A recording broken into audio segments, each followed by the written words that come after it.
materi kita hari ini. Kita membahas tentang cybercrime dari mata kuliah Etika Rekayasa. Nah, di sini cybercrime itu mencakup semua jenis kejahatan ya, beserta semua modus operandinya yang dilakukan sebagai dampak negatif dari aplikasi internet. Nah, nanti dalam definisinya cybercrime tersebut, itu tidak akan menyebutkan secara spesifik dari karakteristik cybercrime. Nah, di sini bisa dilihat, jadi kalau cybercrime itu segala macam penggunaan jaringan komputer untuk tujuan kriminal dan atau kriminal teknologi tinggi dengan penyalahgunaan kemudahan dari teknologi digital. Nah, pelaku tindak pidana komputer melakukan perbuatannya bukan semata-mata karena uang gitu. Jadi nanti tujuannya itu ada beberapa macam gitu ya. Jadi ada yang melakukan kejahatannya itu semata-mata untuk membuat tantangan kepada dirinya gitu, untuk memecahkan suatu jaringan komputer sebuah institusi gitu misalkan. Nah, jadi yang dipikirkan oleh para cybercrimer ini bukanlah apa yang diperoleh dari perbuatan tersebut. Jadi bukan hanya sekedar materinya atau bahkan bukan materinya juga, melainkan bagaimana mereka mengakali gitu atau outsmart dari suatu sistem komputer dan menikmati hasil perbuatannya gitu. Nah, jadi kalau tadi ini ya secara definisi, cybercrime adalah segala macam penggunaan jaringan komputer untuk tujuan kriminal dan atau kriminal teknologi tinggi dengan menyalahgunakan kemudahan teknologi digital. Gitu. Yang tadi yang menariknya itu tadi cybercrime itu dia motivasinya dilakukan perbuatannya itu bukan semata-mata untuk materi atau uang gitu ya. Bisa jadi karena ada suatu tantangan. Jadi yang dia pikirkan itu bagaimana mengalahkan tantangannya tersebut. Gitu. Nah, secara definisi cybercrime ya merupakan bentuk dari kejahatan yang ditimbulkan karena pemanfaatan teknologi internet. Nah, dapat didefinisikan juga sebagai perbuatan melawan hukum yang dilakukan dengan menggunakan internet yang berbasis pada kecanggihan teknologi komputer dan juga telekomunikasi. Nih. Ya, jadi cybercrime merupakan bentuk-bentuk kejahatan yang ditimbulkan karena pemanfaatan teknologi internet. Gitu. Nah, biasanya cybercrime itu merupakan evolusi dari sebuah kejahatan gitu ya. Jadi ada yang jenis kejahatannya secara konvensional, contohnya kayak misalkan ada yang istilahnya tuh kerah biru dan kerah putih gitu ya, blue collar crime dan juga white collar crime. Itu kalau misalkan blue collar crime itu kayak contohnya pencurian, penipuan, pembunuhan kayak gitu ya. Nah, sedangkan kalau white collar crime itu kayak misalkan kejahatan korporasi, kejahatan birokrat gitu ataupun secara malpraktek.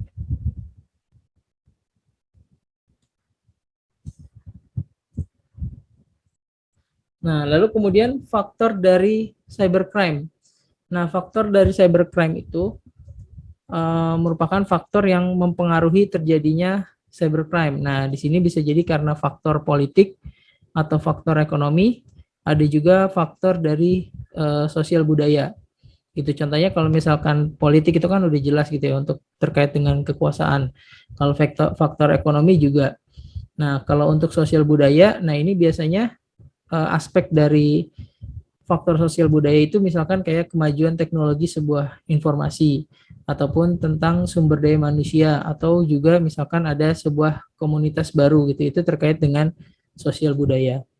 Nah, dampak cybercrime terhadap keamanan suatu negara, nah itu bisa jadi kurangnya kepercayaan dunia terhadap negara tersebut gitu ya. Jadi ya dunia gitu nggak sedang merasa tidak percaya dengan negara tersebut, maka dicobalah gitu menyerang dari segi teknologinya.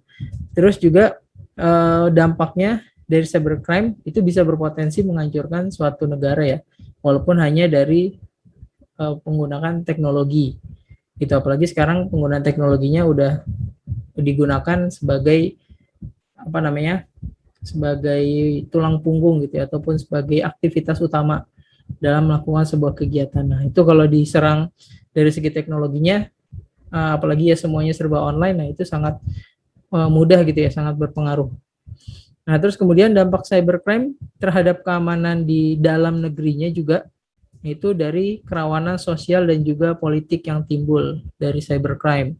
Antara lain misalkan isu-isu yang meresahkan gitu ya, kayak misalkan hoax gitu. Terus apa namanya, memanipulasi simbol-simbol negara dan juga biasanya partai politik gitu ya diubah-ubah gitu ataupun ya dibikin fitnah gitu ya dengan tujuan untuk mengacaukan keadaan agar tercipta suasana yang tidak kondusif.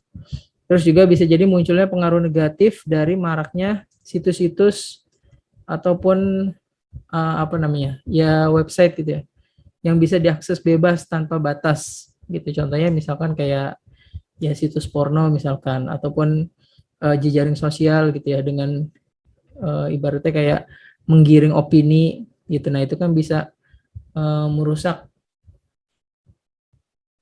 image seseorang gitu atau image suatu negara bahkan ya bahkan ke moral bangsanya juga bisa dirusak dengan model seperti itu. Nah terus kemudian maka diperlukanlah menuju Undang-Undang Cyber Republik Indonesia gitu. Nah Undang-Undang Cyber Republik Indonesia itu strateginya dia mempunyai strategi penanggulangan cybercrime.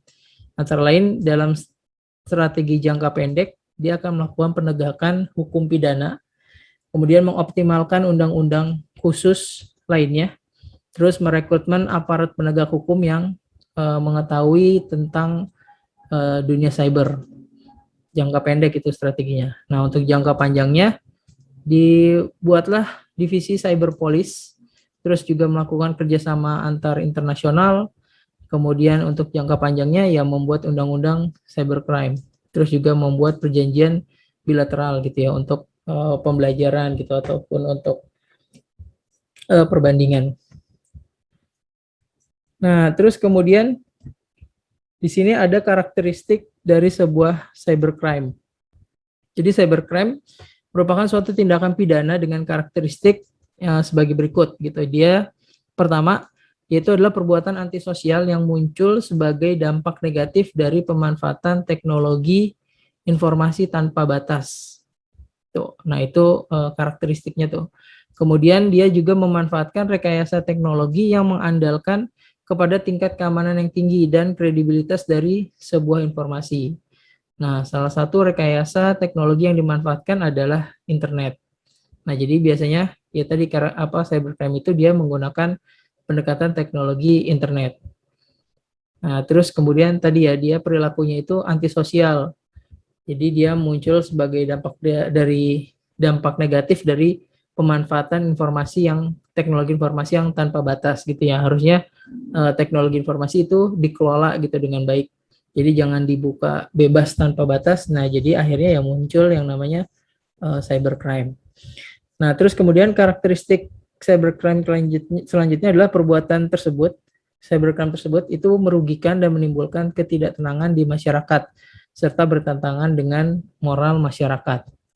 Nah, perbuatan cybercrime tersebut juga itu dapat terjadi antar negara gitu ya, sering melibatkan lebih dari satu yurisdik hukum.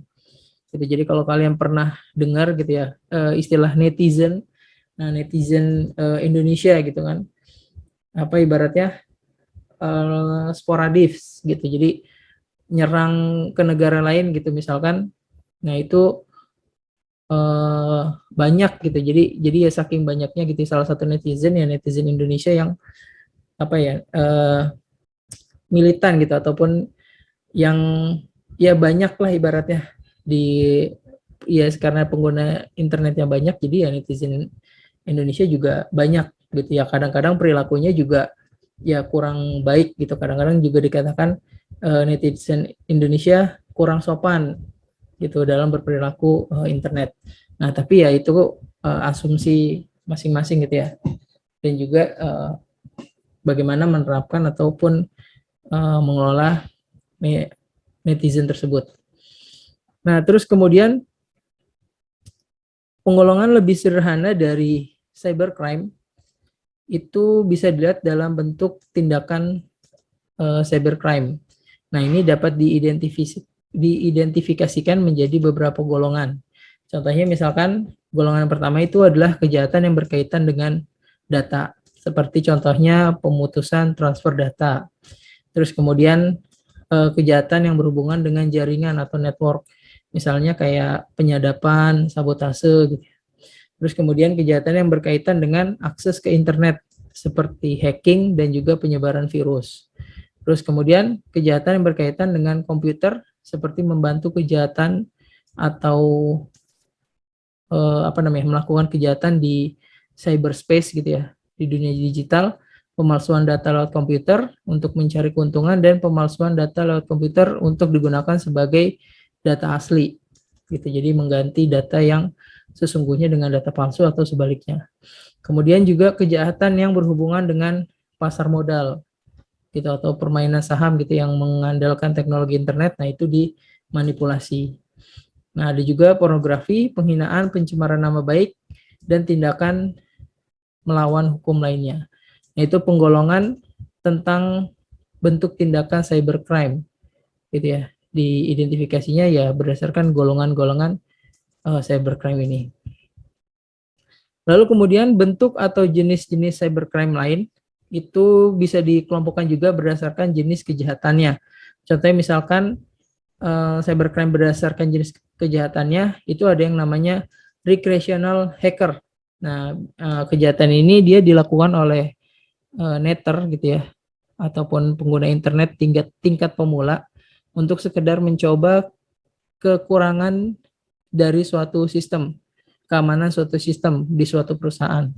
Nah, itu dinamakan biasanya recreational hacker gitu untuk pemain baru gitulah, netter tingkat pemula. Nah, ini sekedar mencoba-coba keahliannya dia atau kemahirannya dia kepada suatu sistem keamanan yang dianggap masih kurang handal.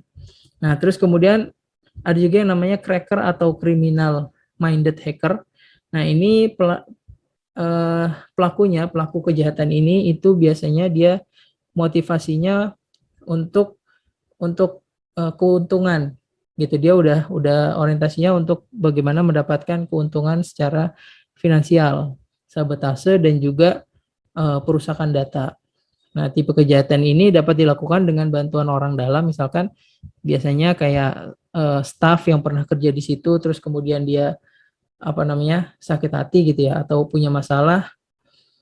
Nah, terus kemudian dia melakukan crack ataupun ya tadi criminal minded hacker atau kompetitor dari perusahaan lain gitu yang setipe. Nah, bisa juga dia melakukan hal tersebut. Terus kejahatan yang lain yaitu political hacker. Nah, di sini ini aktivitas politis atau lebih populer dengan sebutan hacktivis. Dia merupakan perusahaan terhadap ratusan situs web untuk mengkampanyekan programnya dia. Bahkan tidak jarang dipergunakan untuk menempelkan pesan mendiskriminasi lawan supaya ya lawannya ini dia mempunyai image yang buruk gitu ya. Nah, usaha tersebut pernah dilakukan secara aktif dan efisien untuk kampanye di Indonesia, di anti-Indonesia dalam masalah dulu itu di Timur Timur ya, yang dipropori oleh Ramos Horta. Atau kayak pemilu yang kemarin-kemarin juga mungkin ada juga tuh yang menggunakan political hacker gitu, atau istilahnya kayak buzzer gitu ya. Nah, itu mungkin beda lagi. Nah, terus kemudian ada yang namanya denial of service attack. Nah, ini denial of service attack itu biasanya dipakai dengan istilah unprecedented. Tujuannya untuk memacetkan sistem dengan mengganggu akses dari pengguna yang legitimate gitu. Jadi dibikin stuck. Nah, terus kemudian taktik yang digunakan adalah dengan membanjiri situs web dengan data yang tidak penting. Nantinya pemilik web akan banyak menderita kerugian karena untuk mengendalikan atau mengontrol kembali situs web yang sudah dirusak gitu, trafiknya diganggu dan harus memakan waktu yang lama. Nah, terus kemudian ada juga insider atau internal hacker. Nah, kejahatan ini biasa dilakukan oleh orang dalam perusahaan, modusnya dengan menggunakan karyawan yang tadi ya bermasalah atau kecewa dengan perusahaan tersebut. Terus ada juga menggunakan viruses, yaitu program pengganggu atau malicious dengan menyebarkan virus. Nah, akhir-akhir ini juga dapat menularkan melalui aplikasi internet itu virusnya ya. Jadi ketika kita buka suatu situs, nah itu langsung menyedot atau mengirimkan virus. Nah, sebelumnya pola penularan virus ini biasanya melalui kayak hard disk ataupun kayak flash disk gitu yang dicolok. Nah, tapi sekarang udah bisa melalui jaringan internet. Nah, virus dapat bersembunyi dalam file dan terunduh oleh user, bahkan bisa menyebar melalui tadi pengiriman email.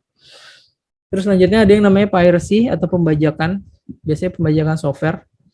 Nah, ini pihak produsen software itu dapat kehilangan keuntungannya karena karyanya dibajak melalui download atau crack dari internet dan dikopi dan selanjutnya diperbanyak secara ilegal tanpa izin pemilik atau penciptanya.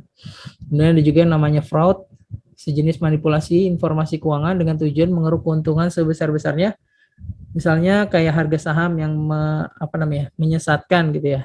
Jadi dia harganya kecil dibikin tinggi dan sebaliknya gitu ya. Atau situs lelang fiktif dan sebagainya. Terus ada juga yang namanya gambling, perjudian di dunia maya yang berskala global. Nah, dari kegiatan ini itu diputar-putar kembali gitu dengan menggunakan istilahnya namanya tax haven ya.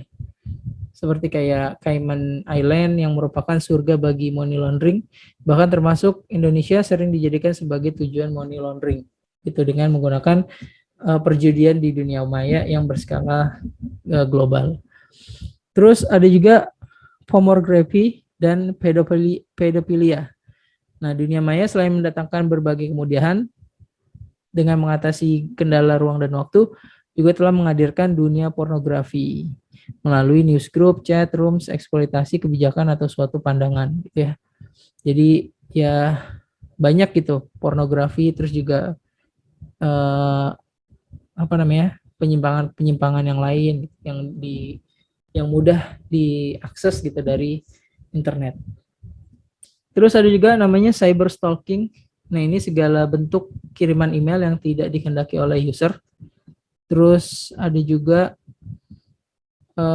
criminal communication atau biasa disebut juga dengan singkatannya itu NCIS atau Novel Criminal Investigate Service.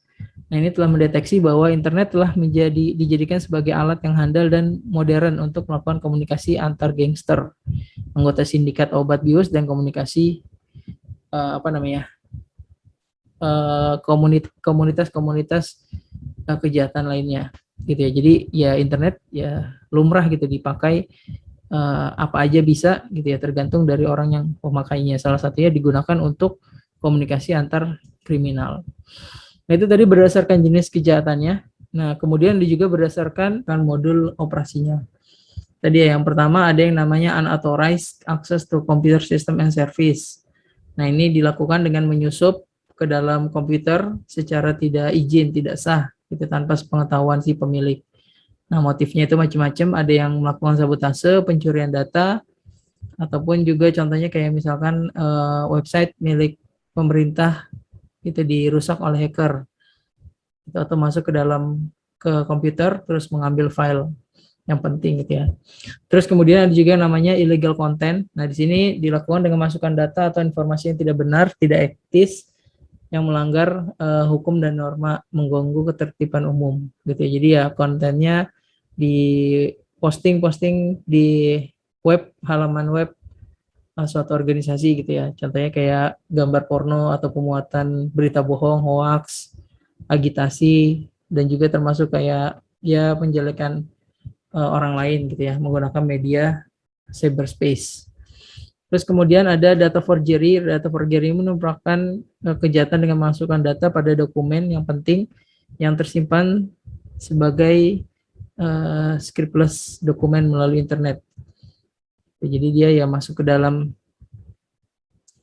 memasukkan data yang udah ada, terus kemudian diganggu gitu datanya atau dengan sistem komputernya itu.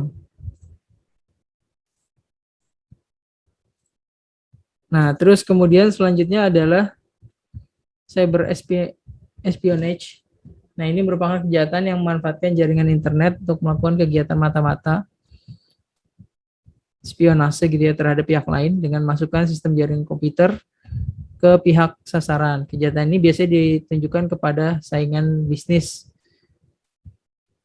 Nah, itu dia mengambil dokumen penting ataupun merusak data. Kemudian ada cyber sabotage and extortion.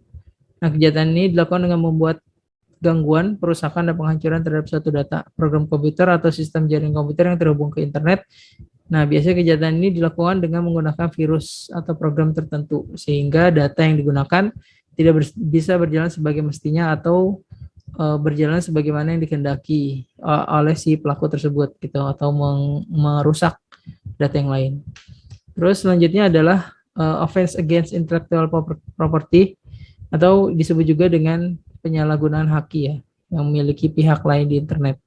Contohnya kayak misalkan meniru sebuah web gitu, ataupun sebuah fitur, ataupun segala macam yang sudah didaftarkan atau yang sudah ada aturannya, ada hukumnya.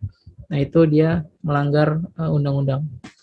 Terus selanjutnya infringements of privacy. Nah, kejahatan ini ditujukan terhadap informasi seorang yang merupakan hal yang sangat pribadi dan rahasia. Kejahatan ini biasanya ditunjukkan terhadap keterangan pribadi seorang yang tersimpan secara computerized, yang apabila diketahui orang lain maka akan dapat merugikan korban secara material dan imaterial. Contohnya misalkan bisa mengakses kartu kredit, nomor PIN ATM, dan segala macam. Nah, lalu kemudian bentuk jenis cybercrime berdasarkan sasaran kejahatan yang tersebut. Contohnya misalkan cybercrime yang menyerang individu. Nah, kejahatan yang dilakukan terhadap orang lain dengan motif dendam ataupun untuk mengganggu atau iseng yang bertujuan untuk merusak nama baik. Mencoba untuk mempermainkan seorang untuk merusak nama baiknya, mencoba mempermainkan seorang untuk kepuasan pribadi. Contohnya kayak menyebar foto, terus kemudian mengedit, terus membuat akun fake dengan nama orang lain, terus membuat citra orang itu jelek gitu ya. Terus kemudian ada cybercrime yang menyerang hak cipta atau hak milik. Tadi ya, jadi kejahatan yang dilakukan terhadap hasil karya seseorang dengan motif menggandakan, memaksakan, atau memasarkan maksudnya, ataupun mengubah karya tersebut dengan tujuan untuk kepentingan pribadi atau umum demi kepentingan material ataupun non material. Terus sasaran kejahatan yang lain adalah sasaran cybercrime yang menyerang negara. Nah, di sini contohnya misalkan sebuah majalah New York Times melaporkan seringkali terjadi serangan terhadap situs-situs resmi di beberapa negara di dunia yang dilakukan bahkan bukan oleh warga negaranya dia. Kejahatan telematika yang dirugikan banyak negara adalah kasus virus Melissa. Nah, virus ini dibuat oleh seorang programmer dari New Jersey. Dia menciptakan virus Melissa dan menggunakan situs X-Ray untuk menyebarkan virus tersebut melalui email.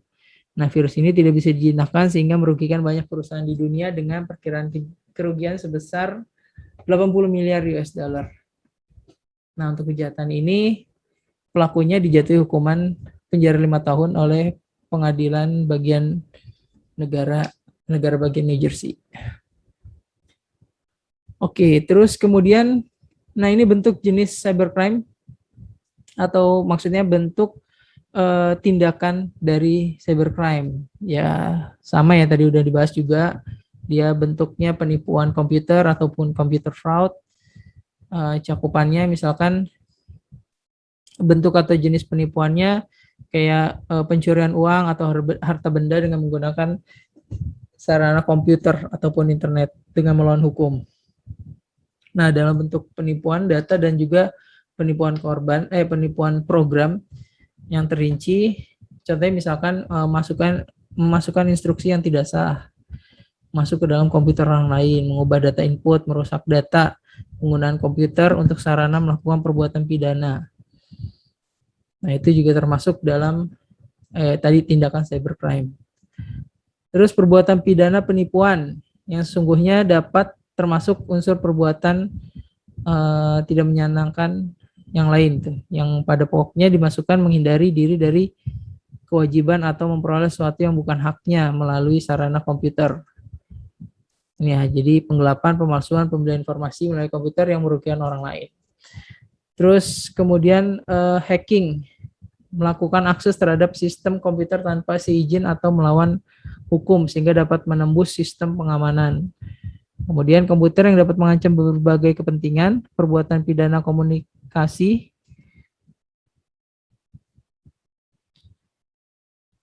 yaitu perusakan sistem komputer, terus sengaja menyebarkan virus, perbuatan pidana berkaitan dengan hak milik intelektual. Tadi yang kita udah bahas sebelumnya.